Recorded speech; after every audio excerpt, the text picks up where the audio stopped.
찬양하심으로 예배를 시작하도록 하겠습니다.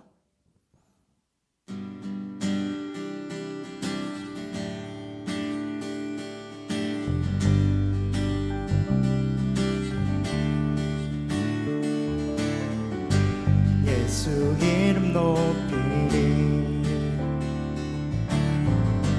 예수 이름 찬양하리. 내 삶을 주가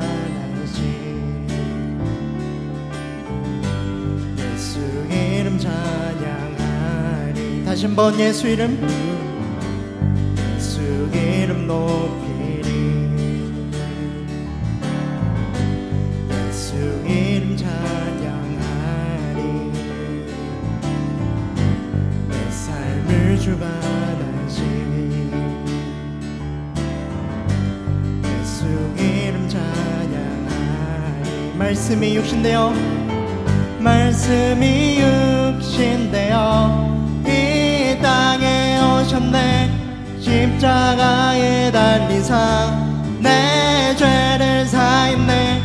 부활하신 예수님 내게 생명 주셨네. 예수 이름 높이리. 다시 한번 예수 이름 높이리, 예수 이름 높이리. 이름 찬양하리. 내 삶을 주가 나시니 예수 이름 찬양하리. 말씀이 육신되어 이 땅에 오셨네. 십자가에 달리사 내 죄를 사했네. 부활하신 예수님 내게 생명 주셨네. 예수 이름 높이리. 말씀이 육신되어, 말씀이 육신되어 이 땅에 오셨네. 십자가에 달리사 내 죄를 사했네. 부활하신 예수님 내게 생명 주셨네. 예수 이름 높이, 예수 이름 높이리, 예수 이름 높이리, 예수 이름 높이리.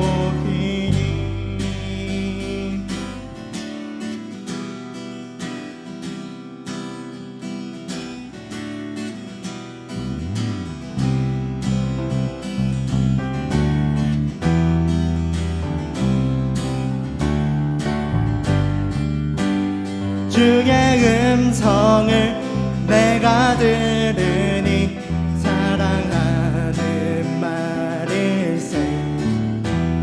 믿는 마음으로 주께 가고니 나를 영접하소서. 주여 넓으신 은혜 베푸사 나를 받아주시고 나의 품은 뜻 주의 뜻같이 되게 하여 주소서. 내가 매긴 십자가 앞에 더 가까이 가오니 구세주의 흘린 보배 피로써 나를 정케 하소서. 주의 보좌로, 주의 보좌로 나갈 때에 어찌하니 기쁠까. 주의 얼굴을 항상 배우니 더욱 친근합니다. 우리 구주의 넓은 사랑을 증량할 자 없으며 주가 주시는 참된 기쁨도 헤아릴 수 없도다. 내가 매일 십자가 앞에 더 가까이 가오니 그새 주의 흘린 보배 피로써 나를 정케 하소서. 내가 매일 십자가 앞에 더 가까이 가오니 그새 주의 흘린 보배 피로써 나를 정케 하소서. 구세주의 흘린 보배 피로써 나를 정케 하소서. 구세주의 흘린 보배 피로써 나를 정케 하소서.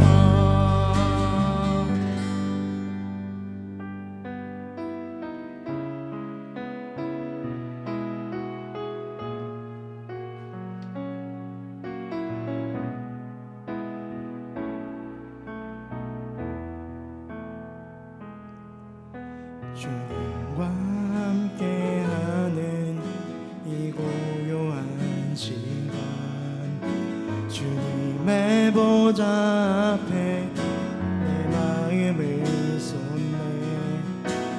모든 것 아시는 주님께 감출 것 없네. 내 마음과 정성 다해 주 바라나이다. 나 염려하잖아도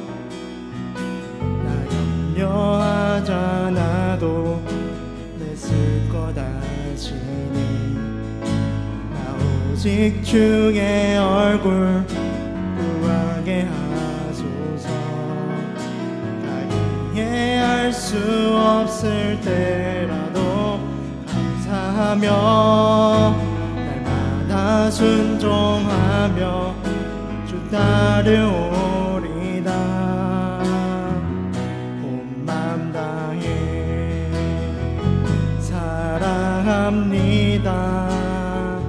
온 맘 다해 주 알길 원하네. 내 모든 삶 당신 것이니 주만 섬기리. 온 맘 다해 나 염려하잖아도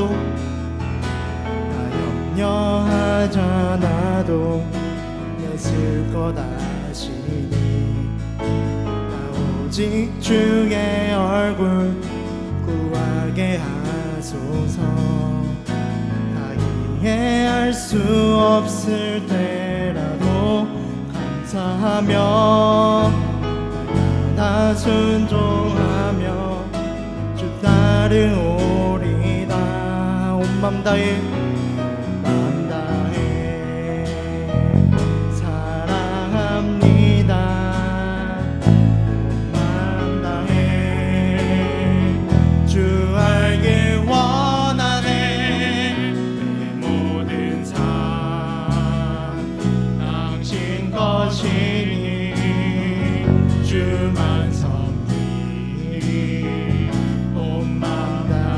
다시 한번 온 맘 다해 사랑합니다. 온 맘 다해 주 알길 원하네. 모든 삶 당신 것이니 주만 섬기리. 온 맘 다해. 우리 다 함께 모든 이름 위에 뛰어난 이름 찬양하시면서 함께 예배하겠습니다.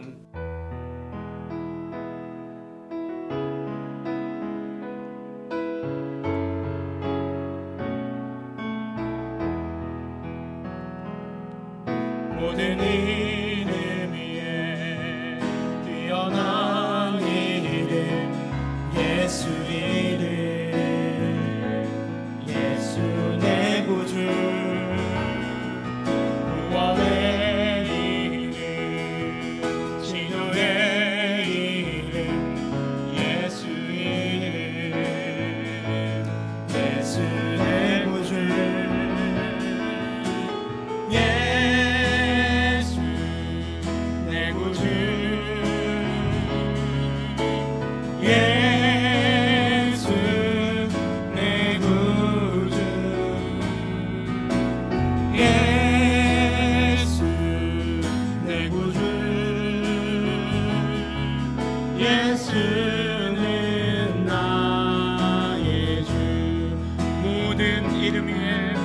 모든 이름 위에 뛰어난 이름 뛰어난 이름 예수 이름 예수 내 구주 구원의 이름 구원의 이름 치료의 이름 용의 이름 예수 이름 예수 내 구주 예수 내 구주 예수 내 구주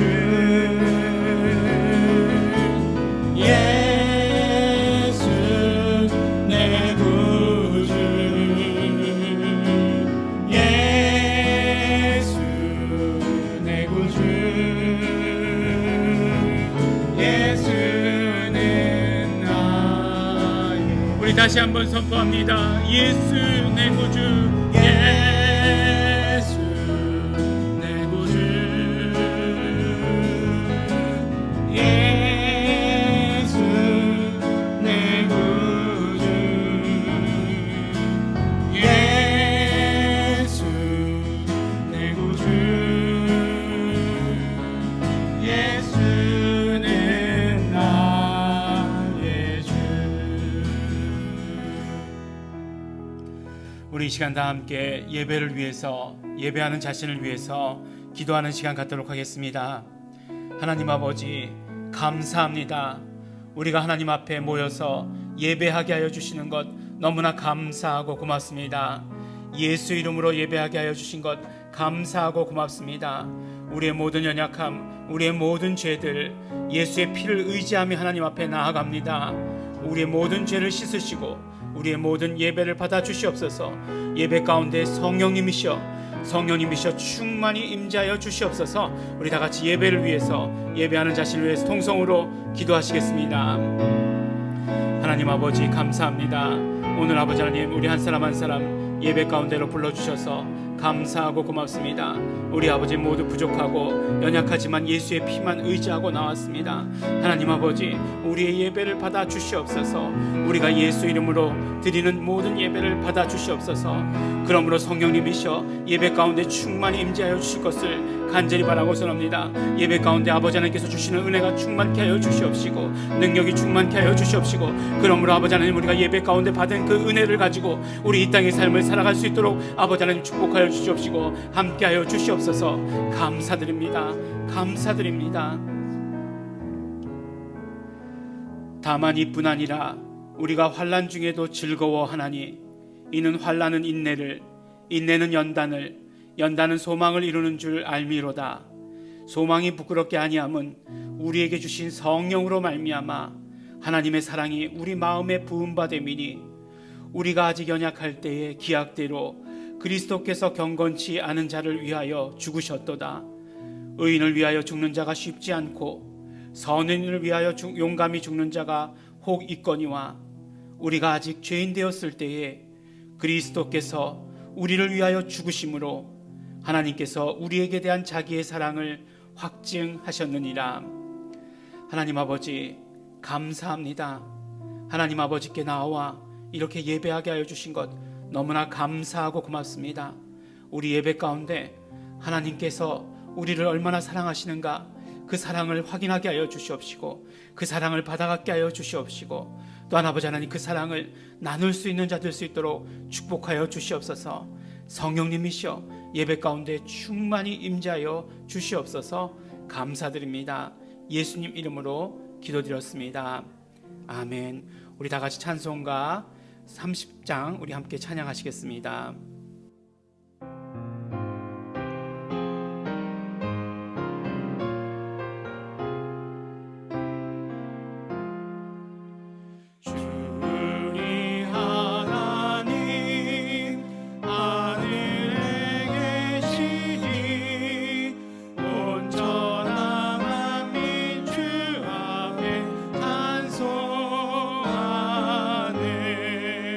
이 천지만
사도신경으로 우리의 신앙을 하나님께 고백하시겠습니다. 전능하사 천지를 만드신 하나님 아버지를 내가 믿사오며 그 외아들 우리 주 예수 그리스도를 믿사오니 이는 성령으로 잉태하사 동정녀 마리아에게 나시고 본디오 빌라도에게 고난을 받으사 십자가에 못 박혀 죽으시고 장사한 지 사흘 만에 죽은 자 가운데서 다시 살아나시며 하늘에 오르사 전능하신 하나님 우편에 앉아 계시다가 저리로서 산 자와 죽은 자를 심판하러 오시리라. 성령을 믿사오며 거룩한 공회와 성도가 서로 교통하는 것과 죄를 사하여 주시는 것과 몸이 다시 사는 것과 영원히 사는 것을 믿사옵나이다. 아멘. 우리 지금 이 시간 지난 한 주간을 되돌아보며 감사와 회개 기도 드리는 시간 갖도록 하겠습니다. 우리는 지난주에 자기 부인 선언이라는 제목으로 말씀을 함께 나누었습니다. 베드로는 예수님께서 붙잡혀 가시는 그 상황 가운데서 3번이나 예수님을 부인합니다. 그러나 그 3번의 부인 가운데 결국은 예수님만으로 살 수밖에 없는 자로 살겠다고 하는 자기 부인에 이르게 되고 예수님과 연합한 자로서의 삶을 시작하게 됩니다. 이 말씀을 통해 우리는 성공하는 자로 변화시켜 주시는 하나님께 감사하며 또 그렇게 변화되기로 함께 결단했습니다. 이 시간에 우리 감사하며 기도하실 때 우리 한 주간의 삶에서 한 주간의 삶을 통해서 회개하게 하시며 변화되게 하신 것 감사합니다. 예수님과 연합한 자로 살게 하여 주신 것 우리 감사하며 기도하시겠습니다. 그러나 또한 예수님의 피를 의지해서 회개하며 기도하실 때 여전히 변화되지 못한 우리의 연약함, 성공의 삶을 누리지 못하는 우리의 부족함을 예수님의 피를 의지해서 회개하며 기도하겠습니다. 다 같이 통성으로 감사와 회개의 기도 함께 드리시겠습니다. 하나님 아버지 감사합니다. 하나님 아버지, 지금 아버지 하나님 이 시간 아버지 하나님 정말 감사하며 하나님께 기도합니다. 우리가 아버지 하나님 정말 예수 그리스도와 연합할 수 있는 존재로 되게 하여 주신 것 너무나 감사하고 고맙습니다. 예수의 피를 의지해서 회개함으로 말미암아 예수 그리스도와 연합할 수 있는 존재가 될 수 있도록 축복하여 주신 것 너무나 감사합니다. 하나님께서 우리를 성공한 자로 아버지 변화시켜 주시는 것 너무나 감사하고 고맙습니다. 그러므로 아버지 하나님 정말 성공한 자의 삶을 누릴 수 있도록 되기를 간절히 바라고 소원합니다. 우리 아버지 하나님 부족함 연약함 고백합니다. 아버지 성공한 자로서의 삶을 누리지 못하고 아버지 하나님 변화되지 못하고 했던 우리의 모든 연약함들, 우리 아버지 모든 부족함들, 우리의 모든 죄들 용서하여 주시옵시고 깨끗게 하여 주시옵소서. 성령님이시여 충만히 우리 삶 가운데 임재하여 주시옵시고 함께하여 주시옵소서. 아버지 감사드립니다. 예수님 이름으로 기도드렸습니다. 다 같이 기도하시겠습니다. 하나님 아버지 감사합니다. 우리를 예배 가운데로 인도하여 주셔서 감사합니다. 하나님을 예배할 수 있는 자 되게 하여 주신 것 감사합니다. 예수 이름을 부름으로 말미암아 우리 예배할 수 있는 자의 자격을 갖추고 하나님께 영광 돌리기 위하여 이 자리에 나오게 하여 주신 것 너무나 감사하고 고맙습니다. 하나님 아버지, 우리 예배 가운데 함께하여 주시옵소서. 우리의 찬양 가운데, 우리의 기도 가운데, 또한 말씀 가운데 함께하여 주시어서 우리가 이 예배를 통해서 하나님께서 주시는 충만한 은혜를 받아가게 하여 주시옵소서. 그러므로 말미암아 하나님께서 주시는 은혜로 말미암아 우리 삶을 살아갈 때에 능력 있는 삶을 살아갈 수 있도록 되기를 간절히 바라고 소원합니다. 하나님 아버지, 이 시간 아버지 하나님 우리 이명범 총장님을 위해서 기도합니다. 하나님 아버지, 우리 예수의 이름 클래스를 인도하고 계시고 예수의 이름을 선포하기 위해서 이 땅 한국교회에 선포하시기 위해서 애쓰고 힘쓰고 계십니다. 하나님 아버지, 먼저 건강으로 축복하여 주시옵시고 그에 합당한 체력이 넘치게 하여 주시옵시고 그러므로 이 받은 사명을 온전히 잘 감당하실 수 있도록 아버지 하나님 축복하여 주시고 함께하여 주시옵소서. 예수 이름 클래스를 축복하여 주시옵시고 모든 참여하는 목사님들 예수 이름을 알고 예수 이름을 깨닫고 예수 이름을 부르게 하여 주시옵시고 그러므로 온 교회가 다 예수 이름 앞에 무릎 꿇고 예수 이름을 부를 수 있는 그런 아버지 하나님 놀라우신 은혜와 축복이 차고 넘치게 되기를 간절히 바라고 소원합니다. 아버지 하나님, 우리 대한민국을 변화시킬 모든 능력이 이 땅 한국 교회에서 나올 수 있도록 아버지 하나님 축복하여 주시옵시고, 그 모든 것들이 예수 이름을 부르는 것이 될 수 있도록 아버지 하나님 축복하여 주시옵소서. 오늘 아버지 하나님, 우리 말씀을 듣습니다. 하나님 아버지, 성령님께서 함께하여 주시어서 말씀을 성령님으로 깨닫게 하여 주시옵시고, 성령님께서 주시는 은혜가 충만할 수 있도록 되기를 간절히 바라고 소원합니다. 말씀을 전하는 자와 말씀을 듣는 우리 모두가 한 성령님 안에서 있을 수 있도록 축복하여 주시옵시고, 아버지 하나님, 이 말씀이 우리의 삶에 능력이 될 수 있도록 되기를 간절히 바라고 소원합니다. 그러므로 아버지 하나님, 우리 정말 힘들다고 하는 이 시대 가운데, 이 시기 가운데 하나님 아버지, 우리 아버지 예배 가운데 주신 은혜로 말미암아 이길 수 있도록, 승리할 수 있도록 축복하여 주시옵소서. 아버지 하나님, 우리 각 곳에서 예배드리는 우리 모든 성도들 예수 이름으로 축복하여 주시옵시고, 예수 이름으로 보존하여 주시옵시고, 예수 이름을 부르는 우리 모든 성도들 될 수 있도록 함께하여 주시옵소서. 감사드립니다. 예수님 이름으로 기도드렸습니다. 아멘. 하나님 아버지, 감사합니다. 오늘 예배 가운데 함께해 주시옵시고, 말씀 가운데 함께해 주시옵시고, 온전히 성령님으로 붙들어 주시옵시고, 인도해 주시옵소서. 감사드립니다. 예수님 이름으로 기도드렸습니다. 아멘.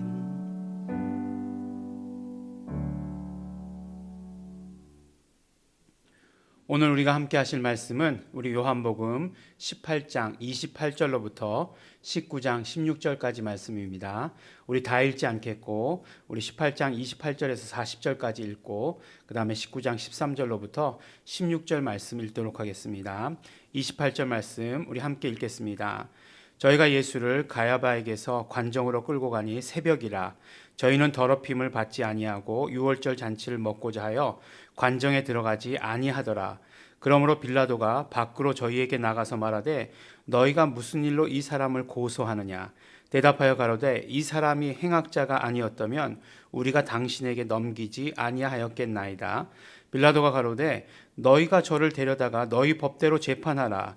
유대인들이 가로되 우리에게는 사람을 죽이는 권이 없나이다 하니, 이는 예수께서 자기가 어떠한 죽음으로 죽을 것을 가리켜 하신 말씀을 응하게 하려 함이로라. 이에 빌라도가 다시 관정에 들어가 예수를 불러 가로되 내가 유대인의 왕이냐. 예수께서 대답하시되 이는 내가 스스로 하는 말이뇨 다른 사람들이 나를 대하여 내게 한 말이뇨. 빌라도가 대답하되 내가 유대인이냐.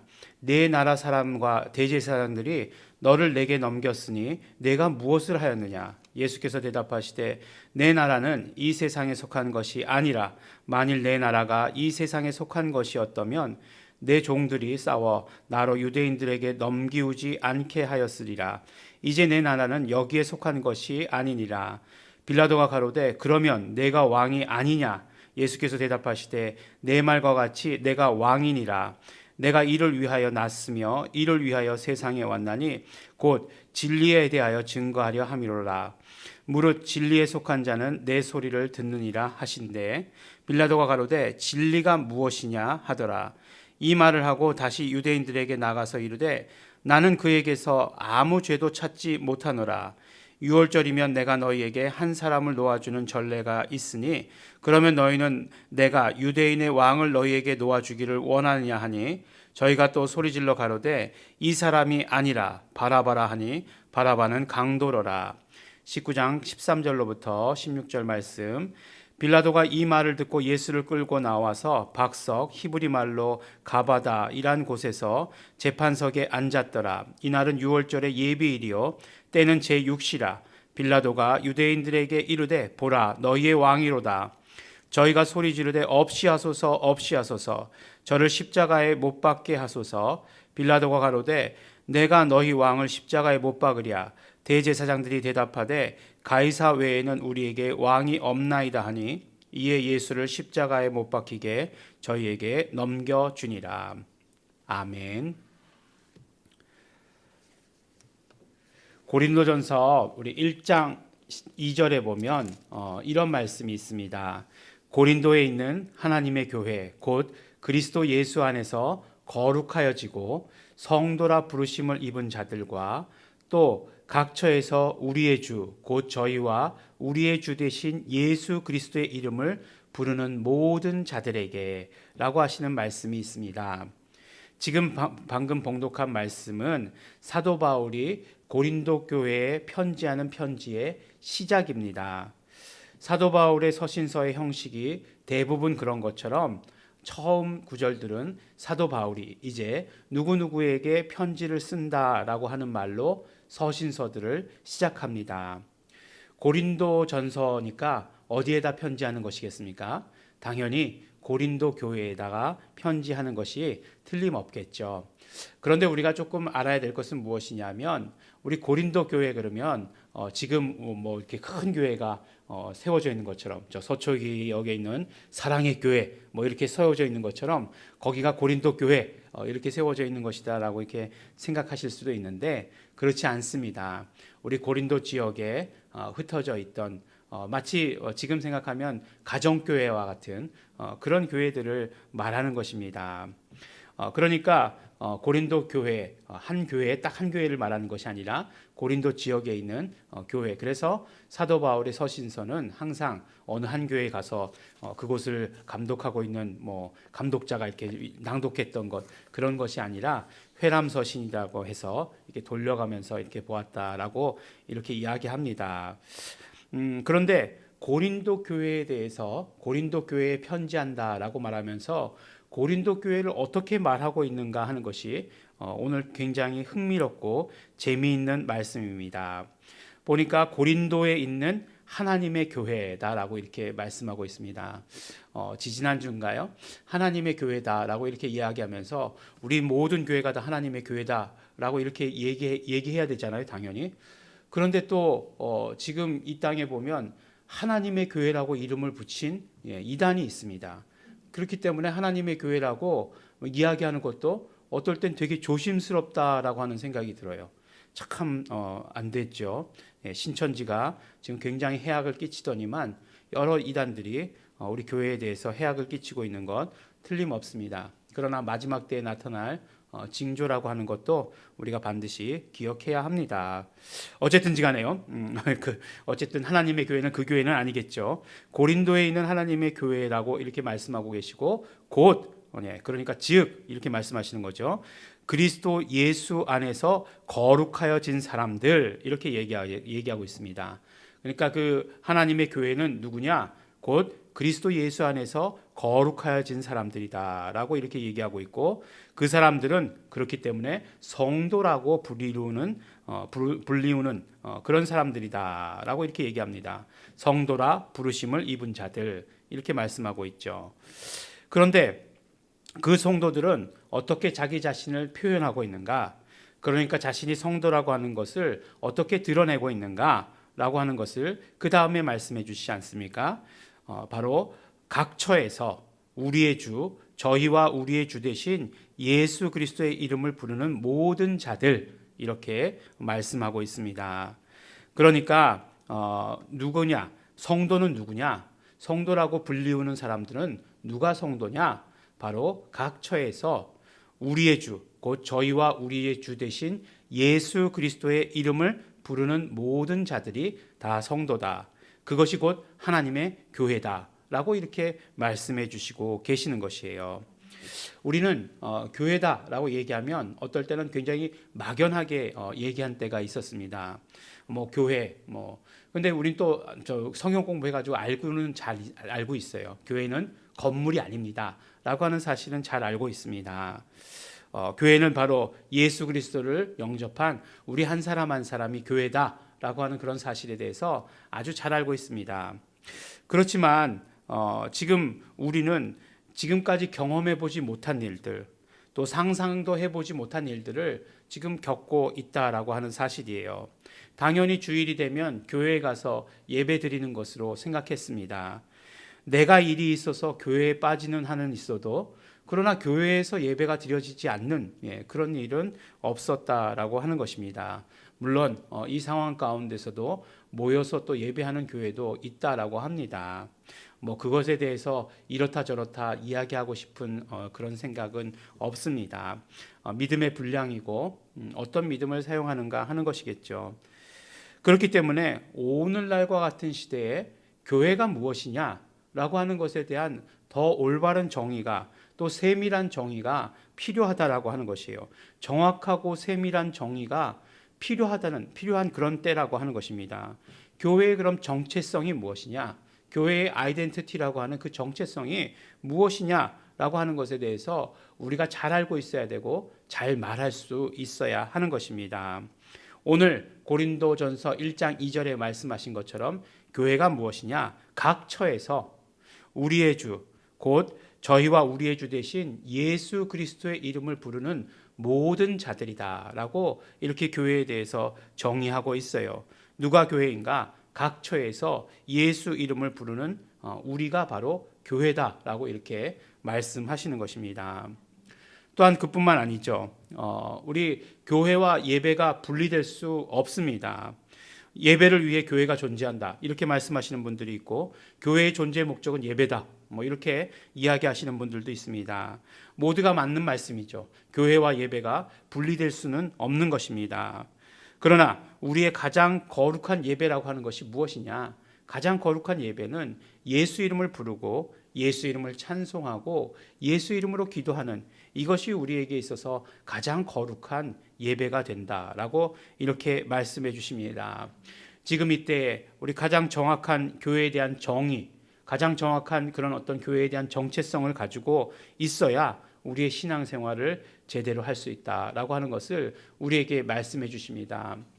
우리가 사도행전을 보면 사도행전의 시작이 예수님께서 승천하시는 그 모습으로 시작하지 않습니까? 3년간 함께 하셨던 예수님께서 십자가에서 죽으심과 부활을 또 함께 겪었는데, 그 예수님께서 계속 이제 부활하셔서 계속 함께 계시는 것이 아니라 하나님 나라로, 정말 하나님 우편으로 가시는 그런 장면이 나옵니다. 그리고 예수님께서는 제자들에게 마가의 다락방에 모여서 기도하라라고 이렇게 말씀하시고 성령님이 오시기를 기다리라 말씀하셨습니다. 그래서 제자들은 이제 마가의 다락방에 모여가지고 성령님이 오실 것을 기다리면서 그렇게 기도하고 있었습니다. 그리고 나서 우리가 잘 아는 대로 성령님께서 임하시게 됩니다. 오순절 성령님께서 우리에게 임하시게 됩니다. 보혜사 성령님께서 우리에게 오시게 되는 것입니다. 그리고 그들은 기다리던 사람들은 성령님을 영접합니다.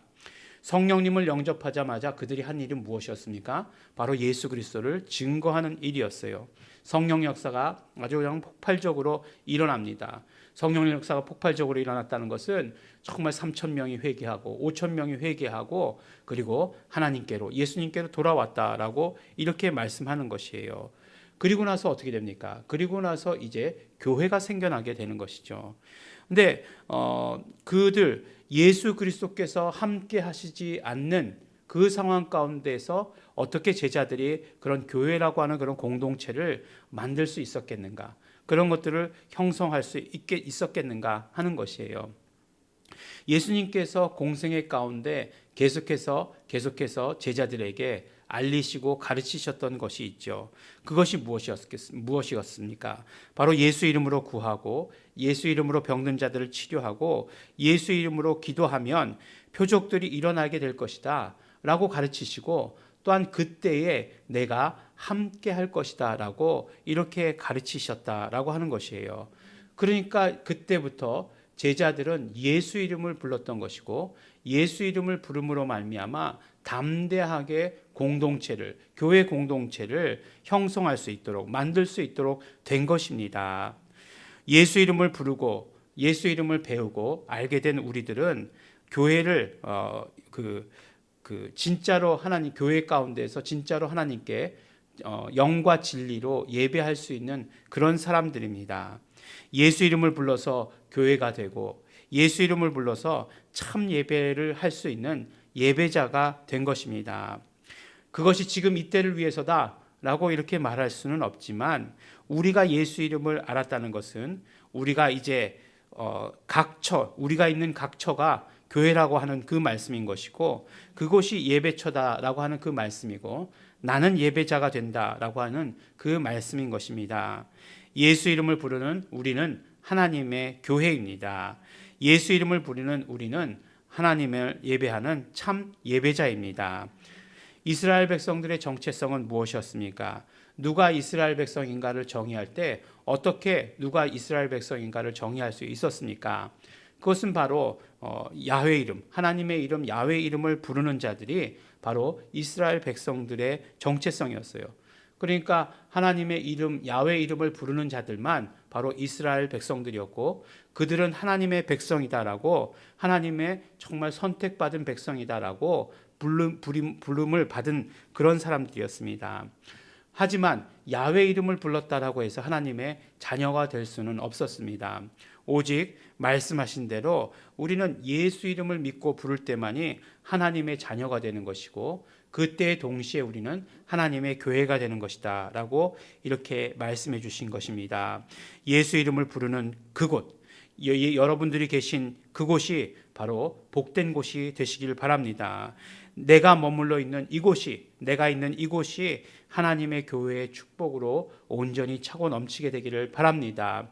우리가 예수 이름을 각 처에서 우리의 주 되신, 우리와 저희의 주 되신 예수 그리스도의 이름을 부르는 모든 자들이 교회이며, 그곳에서 예배하는 그 예배가, 예수 이름을 부르는 예배가, 예수 이름으로 드려지는 그 예배가 진짜 참 예배라고 하는 사실을 오늘 우리에게 말씀해 주시고 계십니다. 오늘은 계속해서 이제 요한복음의 말씀 가운데서도 이제 예수님께서 잡히시고 빌라도의 법정에서 서시는 장면으로 이제 나아가게 됩니다. 예수님께서 붙잡히시고 나서 이리저리 끌려다니시는 그런 모습을 우리가 성경 말씀을 통해 볼 수 있게 되는 것이죠. 처음에는 그 해의 대제사장이 누구죠? 가야바의 장인 되는 안나스의 집으로 갑니다. 그리고 이제 안나스가 다시 가야바에게로, 대제사장에게로 보내고, 그리고 대제사장은 또 이제 예수님을 누구에게 보내느냐? 바로 빌라도에게 보내게 됩니다. 빌라도는 우리가 잘 알죠. 빌라도, 본디오 빌라도, 그렇게 잘 알고 있습니다. 로마의 총독이죠. 그러니까 로마 황제는 총독을 세워가지고 식민지를 다스렸었습니다. 물론 우리가 잘 아는 대로 헤롯이라고 하는 분봉왕이 있었는데, 그 당시 또 그 분봉왕 헤롯이 또 뭘 좋지 않아 가지고 그 당시는 총독인 빌라도가 그 예루살렘 지역을 그 총괄하는 그런 시대였습니다. 그래서 유대가 그때 로마의 식민지였기 때문에 그 로마의 총독 빌라도가 와서 그곳에 있었던 것입니다. 물론 그 로마 총독도 평소에는 예루살렘에서 지내지 않았었습니다. 예루살렘에서 로마 총독이 지내면 얼마나 예루살렘에 있는 이스라엘 백성들이 난리를 쳤겠습니까? 전부 막 그냥 우상이다라고 얘기하고 그랬겠죠. 실제로 그런 일들, 폭동이 일어난 일도 여러 번이라고 합니다. 어디서 지내냐면 가이사라라고 하는 로마의 지경 도시에서 지냅니다. 그런데 지금은 때가 6월절이잖아요. 예수님께서 붙잡히시고 예수님께서 이제 십자가의 길을 걸어가시는 그때가 6월절이에요. 그러니까 6월절에는 또 유대인들이, 엄청나게 많은 유대인들이 바로 성전이 있는 예루살렘으로 모이게 됩니다. 예수님께서도 계속해서 명절 때가 되면 그러면 예루살렘으로 오셨던 것, 우리 요한복음에서 말씀을 통해서 보지 않았습니까? 평소에는 갈릴리 지역에 계시다가 이제는 명절이 되면 예루살렘에 오시는 거죠. 예루살렘은 성전이 있었기 때문에. 그런데 로마가 제일 무서워하는 것은 그 식민지에서 일어날 수 있는 그런 폭동들, 그런 반란들, 이런 걸 제일 사실은 두려워하는 것 아니겠어요? 그래서 총독을 내세워서 통치하는 것 아니겠습니까? 그래서 이제 그 빌라도가 평소에는 가이사랴에 있다가 이제는 예루살렘에 와 있는 거죠. 근데 그러면 왜 예수님을 총독 빌라도에게 보내는가? 빌라도가 유대인들에게 물어보지 않습니까? 왜 이 사람을 나에게 보내냐? 이렇게 물어보죠. 그러니까 이들이 이 사람은 악한 일을 했기 때문이다 라고 이렇게 얘기해요. 그러니까 빌라도가 뭐라기를, 아니 그러면 당신들이 당신들의 법대로 직접 재판하면 될 것을 왜 굳이 나에게까지 보내냐? 라고 이렇게 이야기를 합니다. 그러자 이들이 이제 예수님을 빌라도에게 보낸 그 목적을 이야기하고 있죠. 뭐라고 말씀하십니까? 우리에게는 사람을 죽일 권한이 없다 라고 이렇게 이야기합니다. 이 말씀 무슨 뜻이죠? 바로 예수님을 죽이겠다라고 하는 의도를 아주 그냥 그대로 공공연히 드러내는 것이다 라고 하는 것을 우리는 이 말씀을 통해서 알 수 있는 것이고, 또 그것을 가지고 성경은 뭐라고 말씀하고 있습니까? 바로 그 예언이, 그 말씀들이 그대로 이루어진 것이다 라고 우리에게 말씀해 주십니다. 그러자 이제 법정이 이제 열리게 되는 것이죠. 근데 요새 이제 뭐 법정을 소재로 한 그런 드라마 많지 않습니까? 그런 걸 생각해 보면 어떻습니까? 가운데 이제 제일 이렇게 가운데 높은 자리에 재판장이 앉죠. 뭐 혼자 앉든지, 뭐 주변에 또 뭐 두 사람이 앉든지, 세 사람이 앉든지 그렇습니다. 그리고 나서 이제 이쪽에는 이제 뭐 피고가 앉고, 이쪽에는 원고가 앉고, 그다음에 저쪽에는 뭐 맞은편에는 방청석이 있고라고 하는 그런 것들, 우리 재판하면은 딱 재판정 그러면 그런 것들이 생각나지 않습니까? 그런데 예수님의 이런 어떤 그 법정은 굉장히 그 모습이 다른 모습이었다라고 하는 것이에요. 이게 무슨 말씀인가 하면 유대인들에게 그 총독의 관저라고 하는 것은 굉장히 부정한 곳이었습니다. 그래서 부정하기 때문에 그곳에 들어가면 정결의 예를 치러야 됐어요. 그러니까 씻음 받기 위해서 정결의 예를 치러야 됩니다. 요새 알아듣기 쉽게 말씀드리면 뭐죠? 자가격리, 그렇게 얘기할 수 있겠죠. 자가격리를 해야 된다는 거예요. 일주일 동안 성문 밖에 나가 있어야 됩니다. 그래서 예수님께서도 문둥병자를 치료하시고 그렇게 밖에 나가 계신 그런 적들도 굉장히 많이 있었습니다. 근데 문제는 그렇게 되면 어떻게 되는 거죠? 지금이 6월절인데 그 정결의 예를 치러야 되면, 그러면 6월절 만찬에 참석을 못하게 되는 거잖아요. 그러니까 그건 싫었어요. 그러니까 어떻게 하느냐? 자기들은 들어가지 않아요. 빌라도 총독의 관저에 들어가지 않습니다. 그리고 빌라도가 오히려 들어가서, 예수님은 그 안에 있으니까 예수님께 물어보고 다시 나와서 유대인들에게 물어보고 하는 정말 해프닝이죠. 그런 해프닝과 같은 그런 재판을 치르고 있는 그런 모습을 보게 되는 것입니다. 오늘 말씀을 보면서 또한 우리 빌라도 이렇게 얘기할 때에 빌라도는 정말 우리 교회사 가운데 오해받고 있는 그런 사람 아닌가? 라는 그런 생각을 또 하게 됩니다. 우리 매일 주일 때 신앙 고백하잖아요. 그 사도신경으로 신앙 고백하지 않습니까? 근데 그 신앙 고백 가운데 본디오 빌라도가 꼭 나오죠. 어떻게 나옵니까? 본디오 빌라도에게 고난을 받으사라고 이렇게 말씀하고 있지 않습니까? 가만히 엄밀히 생각해 보면 예수님께서 꼭 본디오 빌라도에게만 고난을 받은 것인가? 그렇지 않거든요.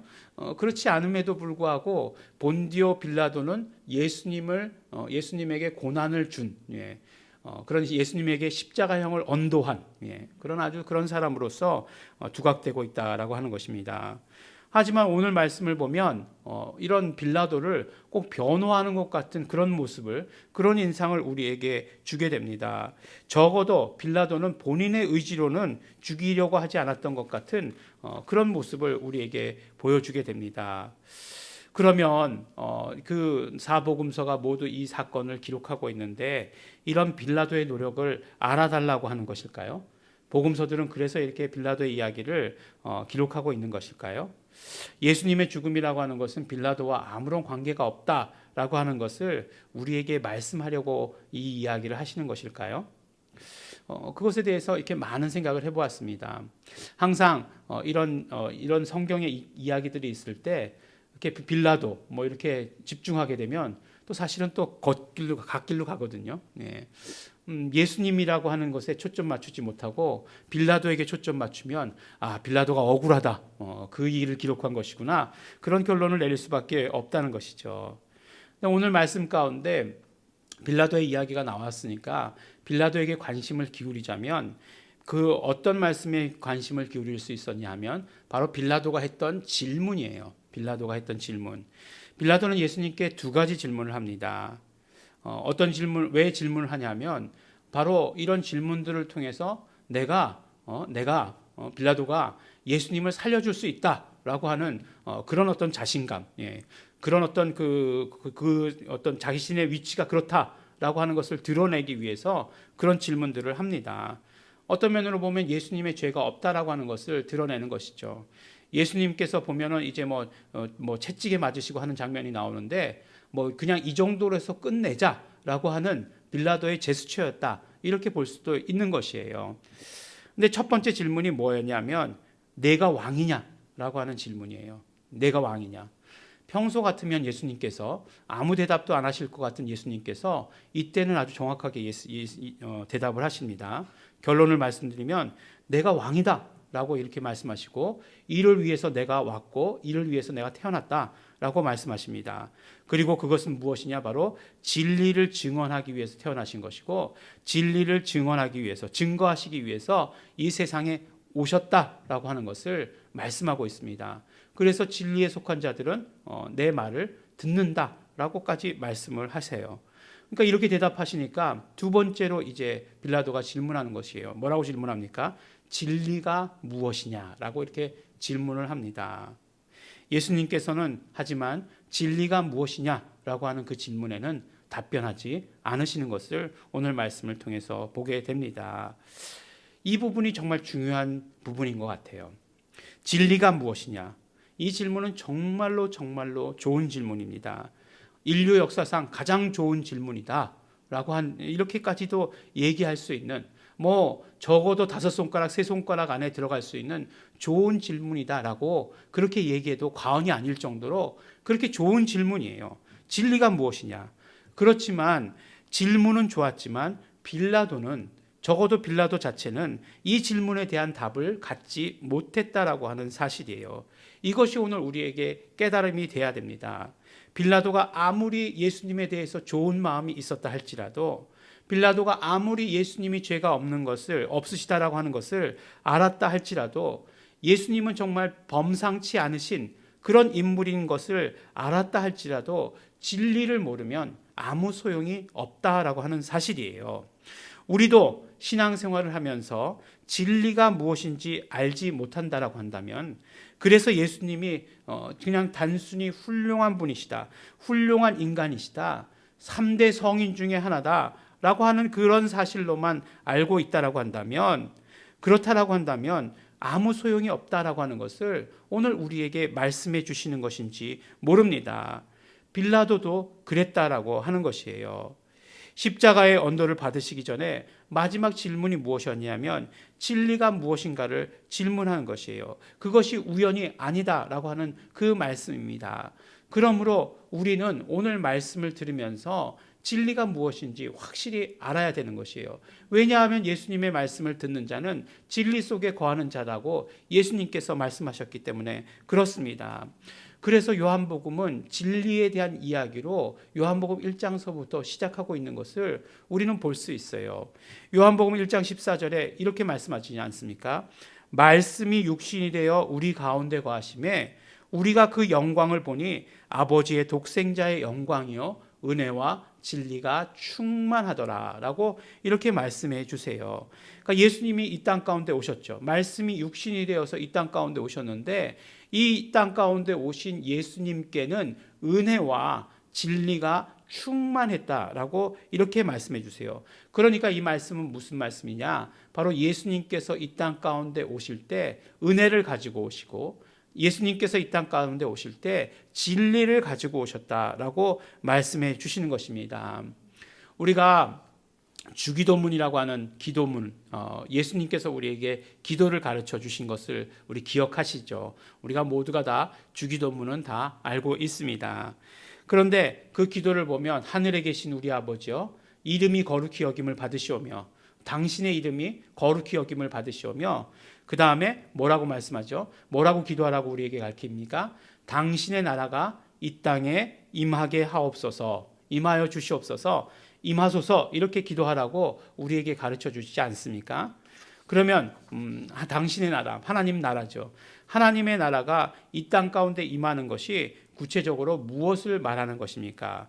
바로 하나님의 통치가 이 땅 가운데 이루어지는 것을 말씀하는 것 아니겠어요? 하나님의 통치라고 하는 것은 또 구체적으로 무엇이겠습니까? 하나님 나라의 법이 이 땅을 지배하는 것이 바로 하나님 나라의 통치가 이루어지는 것 아니겠어요? 오늘날도 우리가 잘 알고 있지 않습니까? 중앙정부가 나라를 통치한다라고 하는 것 어떤 의미예요? 법에 따라서 그 법이 적용되는 것을 말씀하는 것 아니겠습니까?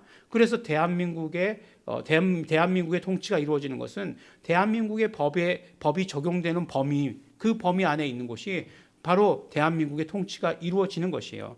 대한민국의 법이 효력을 발휘하는 것이 대한민국의 통치가 이루어지는 곳이다라고 하는 것이에요. 그러면 이 땅 가운데 하나님의 통치가 이루어지는 것은 하나님 나라의 법이 적용을 받는 그 범위를 말씀하는 것이에요. 그런데 우리가 기도할 때 그런 어떤 이 땅이 전부 하나님 나라의 그런 어떤 법이 그대로 이루어지게 되기를, 적용되기를 기도하라라고 이렇게 말씀해 주시는 것 아니겠습니까? 그것을 우리에게 적용시켜 보면 우리는 이 땅의 삶을 살아가고 있지만, 비록 우리가 이 땅의 삶을 살아간다 할지라도 우리는 하나님 나라의 법에 적용되어서 살아야 된다라고 하는 것을 우리에게 말씀해 주시는 것입니다. 바로 우리가 이 땅에서 우리 나라의 법도 있고 여러 가지 법들이 있지만, 그러나 가장 우선적으로 하나님 나라의 법에 적용되어서 살아야 되는 것을 말씀해 주시고 계시는 것이고, 그것을 위해서 날마다 우리가 그렇게 기도하라고 우리에게 가르쳐 주신 것입니다. 그런데 예수님께서는 이 땅 가운데 오시면서 하나님 나라의 법을 가지고 오신 것이에요. 그것이 무엇인가? 바로 진리입니다.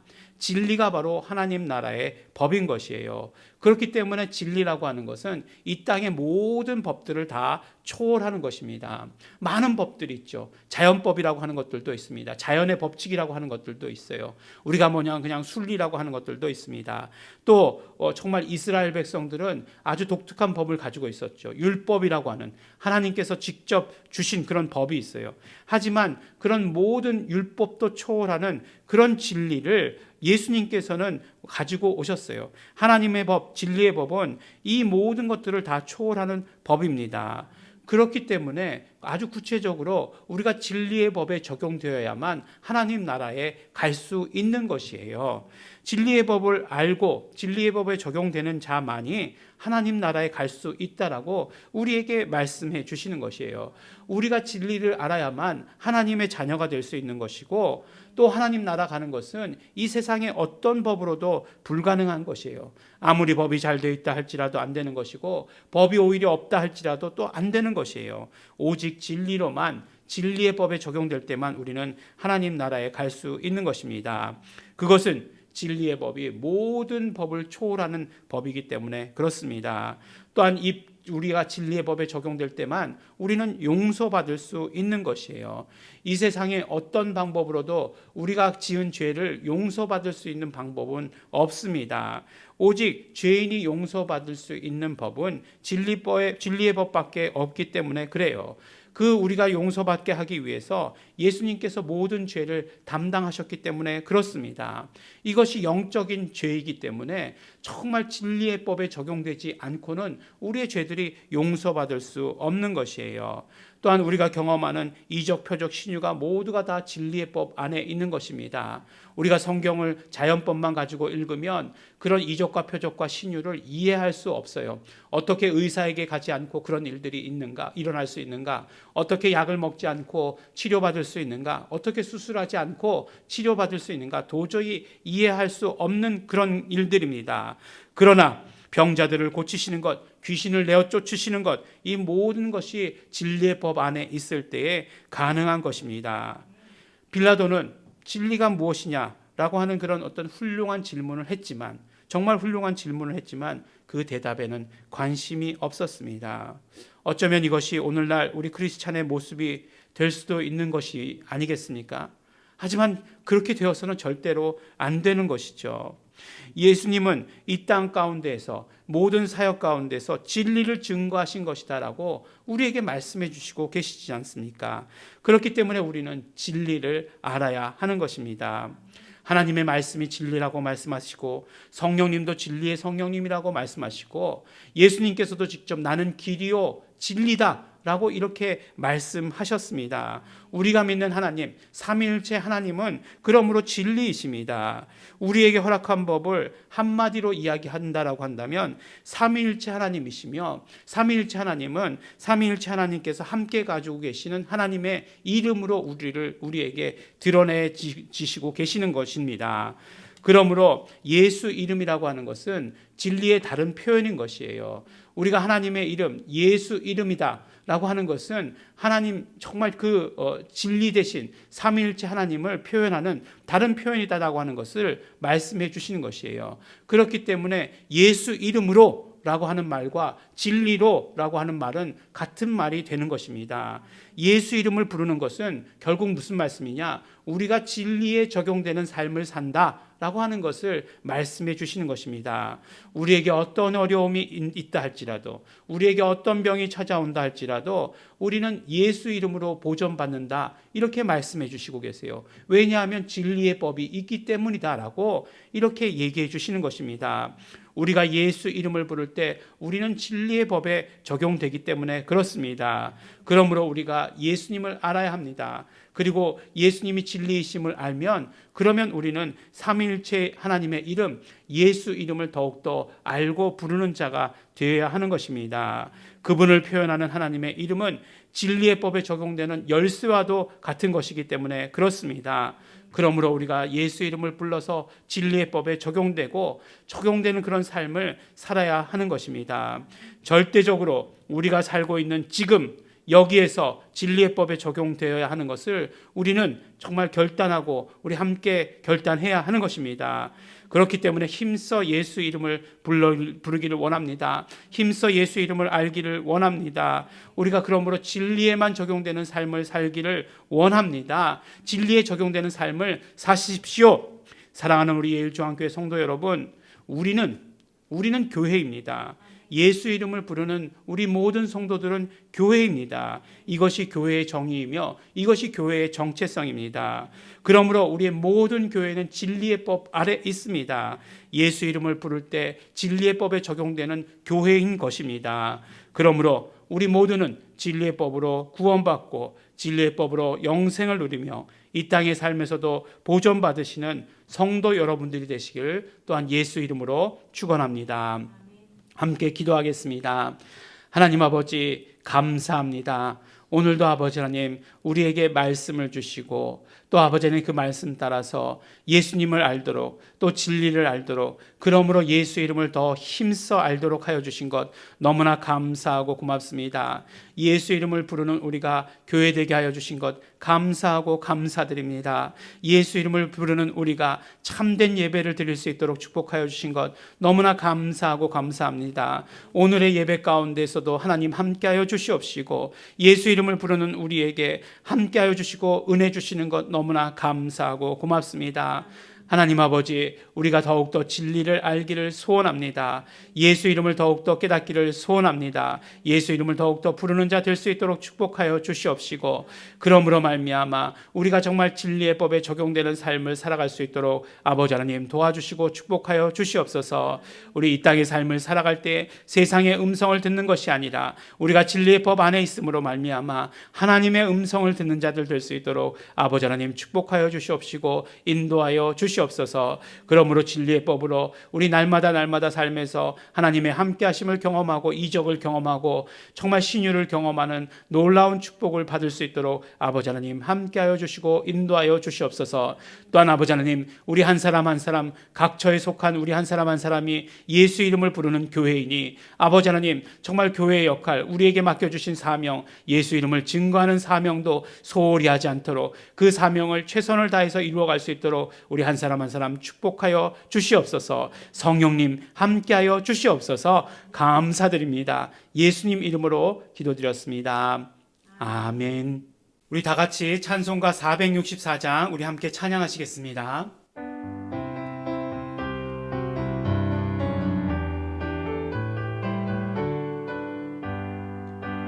오라 내 영혼 편히 쉴 곳과 풍랑 잃어도 안전한 부근, 목금까지도 다스리시는 주의 영원한 팔 의지해 주의 영원하신 팔 함께하사 항상 나를 붙드시니 어느 곳에 가든지 요동하지 않음은 주의 팔을 의지함이라. 세상 친구들 나를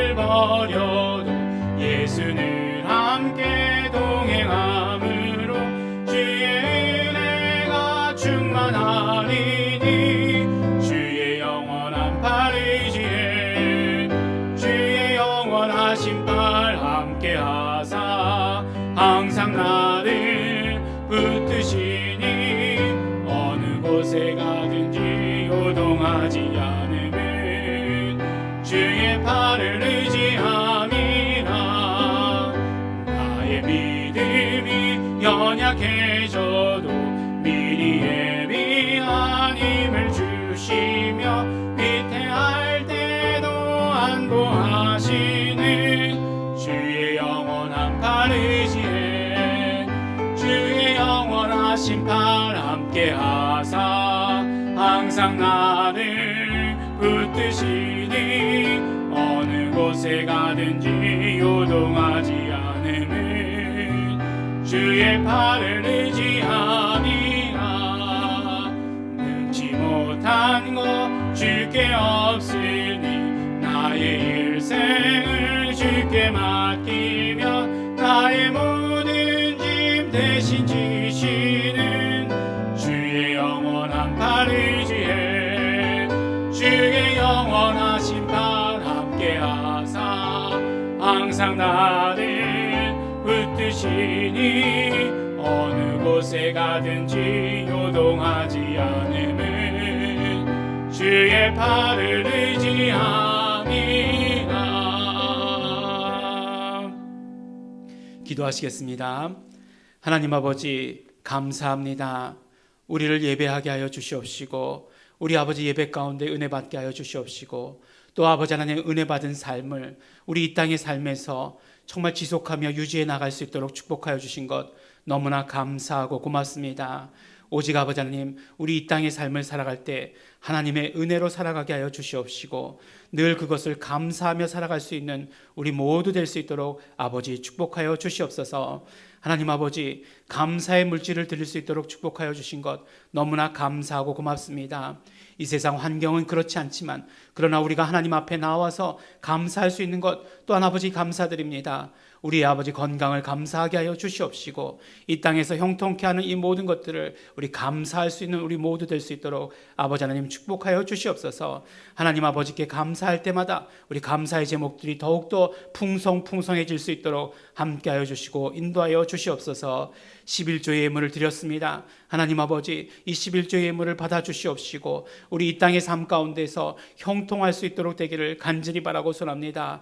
이 땅의 경제가 어려워지고 있다라고 이야기하지만 그러나 아버지 하나님께 돌아온 표를 드린 우리 모든 성도들 아버지 하나님께서 직접 보살펴 주시옵시고 직접 관여하여 주시어서 그 모든 삶들이 그 모든 물질의 삶들이 형통할 수 있도록 아버지 하나님 함께하여 주시옵시고 인도하여 주시옵소서. 아버지 각종 제목으로 물질 드렸습니다. 우리 예일중앙교회 모든 사역을 위해서 물질 드렸습니다. 하나님께서 받아주시옵시고 그러므로 예일중앙교회 예수 이름을 위해서 쓰임받는 이 사명을 위해서 귀하게 쓰임받는 교회 될 수 있도록 함께하여 주시고 인도하여 주시옵소서.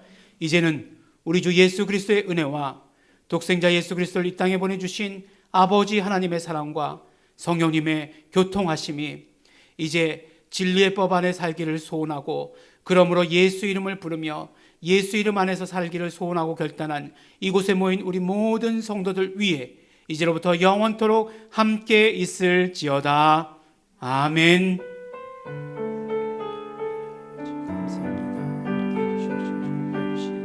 은혜를 아버지 감사합니다. 우리가 아버지 예수 이름으로 살아가게 하여 주시옵소서. 예수 이름을 체험하게 하여 주시옵시고 그러므로 예수 이름으로 살아갈 때 진리법 안에 있음을 우리 아버지 마음껏 아버지 경험할 수 있도록 되기를 아버지 간절히 바라고 소원합니다. 함께하여 주시옵소서. 감사드립니다. 예수님 이름으로 기도드렸습니다. 아멘. 네, 잠시 광고 말씀드리겠습니다. 네, 우리가 이제 그 유튜브로 예배드리고 있는 이 상황이 조금 오래 가고 있습니다. 하지만 네, 우리가 늘 말씀드린 대로 영적 집중력을 살리셔서 여러분들께서 꼭 예배에 성공하시게 되기를 바랍니다. 요새는 작은 교회, 큰 교회가 핸드폰으로 보면 작은 교회고 텔레비전으로 보면 큰 교회에서 예배드리는 그것으로 나눠져 있다 이렇게 말씀하기도 합니다. 우리 교인 수가 뭐 100명이 되지 않는데 어떤 때 보면 조회수가 200번이 넘는 거 보면 우리 교회가 200명이 넘는 교회로 성장했구나 이렇게 생각되기도 합니다. 늘 긍정적인 면을 생각하시고 그러나 우리가 지금까지 훈련 받으셨던 대로 정말 그 예배하는 데에 노력하셔야 됩니다. 예배에 집중하시고 그 다음에 또 뭐 저는 뭐 그런 걸 원치는 않지만 꼭 예배 때 성경책 들고서 예배하시기 바랍니다. 어떤 교회에서는 꼭 정장을 입고 교회 가듯이 그렇게 앉아서 예배 드려라 뭐 이렇게 얘기도 하는데 저는 그렇게까지 뭐 말씀드리지 않지만 참고는 하시기 바랍니다. 네, 그리고 또한 우리 많은 분들이 우리 헌금에도 참여해 주셔서 너무나 감사합니다. 우리 온라인으로 헌금해 주시기 바랍니다. 꼭 헌금해 주시기 바랍니다. 교회를 위해서 아니요, 나를 위해서 헌금하시는 것입니다. 그래서 꼭 헌금에 동참해 주시기를 부탁드리겠습니다. 네, 우리 일주일간도 한 주간도 예수 이름 부르시면서 우리 건강하시기를 예수 이름으로 축원합니다. 하나님께 영광의 박수 돌려드리겠습니다.